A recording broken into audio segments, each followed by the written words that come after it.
Esse conceito de teste diagnóstico que é sensível e específico é bem básico em medicina, mas mesmo alguns médicos experientes comunicam um pouco errado o seu conceito para os pacientes. Quando você vê que um teste é específico, dá a impressão que o teste é específico de uma doença e só dá resultado alterado quando a pessoa tem aquela doença. Mas não é esse o caso. Quando você recebe um teste alterado e quer saber qual é a chance de o teste alterado refletir uma doença, é melhor você pensar nos conceitos de valor preditivo de um resultado positivo e valor preditivo de um resultado negativo. E eles dependem da prevalência da doença na população. Vou explicar melhor. Sensibilidade é a capacidade do teste dar positivo quando você sabe que o paciente tem a doença. Então, aqui, se eu estou representando com a barra vermelha quantos realmente têm a doença, o teste positivo aconteceu em uma fração desses, e alguns com doença o resultado foi negativo. Já o específico é a capacidade do teste dar negativo quando o paciente não tem a doença. Tá? Então, a sensibilidade e a especificidade não dependem se a doença é frequente ou não frequente. Então, é uma medida inerente ao teste, quando você sabe já se ele é doente ou não doente. Já o valor preditivo muda radicalmente conforme a prevalência da doença. Então, se você imaginar que numa certa população, metade da população é doente e metade não é doente, e um teste tem 90% de sensibilidade e 90% de especificidade, isso parece um valor alto, você imagina que na metade que tem a doença, 90% vão ter o teste positivo e 10% o teste vão estar negativo. Então, se eu encontro um teste com resultado positivo, ele pode estar ou aqui, entre os que têm a doença, essa barra vermelha, ou aqui entre os que não têm a doença. Então, com o resultado positivo em mãos, a possibilidade dele refletir, dele estar entre os doentes é isso dividido por isso mais isso. É 90% se a doença tiver ocorrência em metade da população. Já o valor preditivo negativo, se eu tenho um resultado negativo em mão, esse negativo em mãos, ele pode estar aqui ou aqui. Ou seja, 90% negativo vai ser realmente negativo. Agora, olha como isso muda quando uma doença ocorre em 10% da população, que ainda é uma prevalência geralmente alta para a maioria dos testes de uso clínico. Se 10% da população tem uma doença, e o teste tem a mesma sensibilidade de 90% e especificidade de 90%, você vê que dos 10%, 90% de 10% vão ter resultado positivo. Só que entre os que não têm a doença,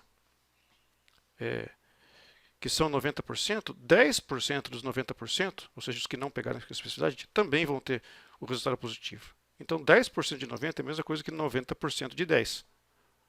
Por isso, quando eu tenho o resultado positivo em mãos, metade vai ter a doença só. E a outra metade não vai ter. Vai ser um falso positivo. Então, imagine que uma condição mais rara, como isso pode gerar erro, né? Pânico desnecessário diante de um resultado positivo, por exemplo.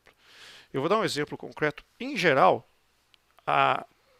antes de um teste ser usado clinicamente, recomendado clinicamente, há uma recomendação geral de que a sensibilidade seja superior a 95 quando ele se destina para afastar uma condição, afastar uma doença. E que a especificidade seja superior a 95% quando o objetivo do teste é confirmar uma doença com relativa segurança.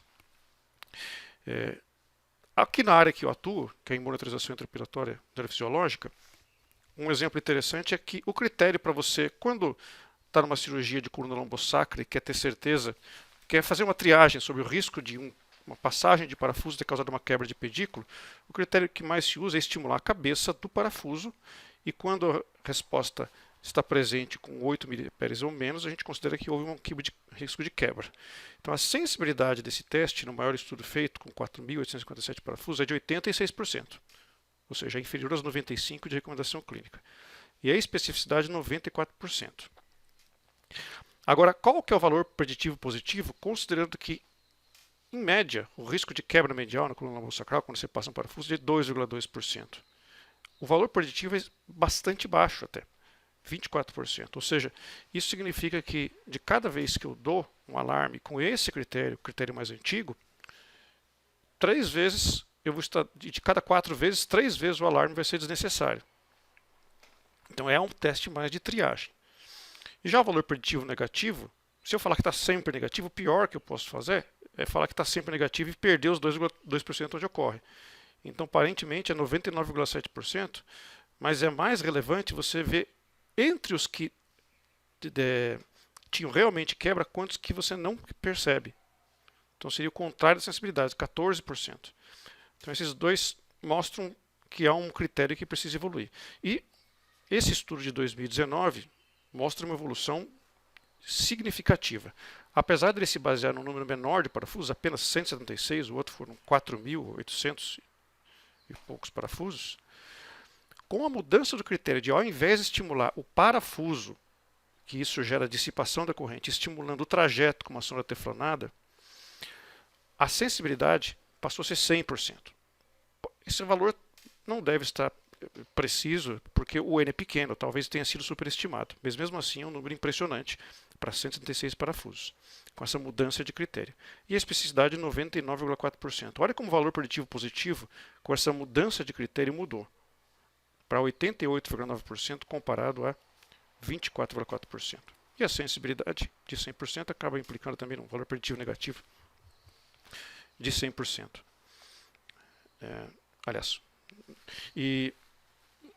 bom, é um resultado que ainda precisa ser replicado, mas que, se confirmado, mostra uma importante evolução e que, para ser corretamente interpretada, a pessoa precisa entender a diferença entre sensibilidade, especificidade, valor preditivo, valor negativo e a dependência da porcentagem da condição.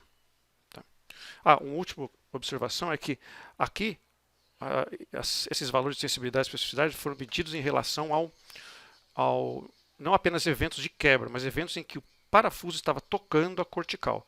Tanto que a prevalência dessa condição foi de 4,5 e a do estudo do Lenk foi 2,2, porque aqui ele considera apenas quebra. Então, ou seja, é um índice similar, apenas uma pequena mudança no critério.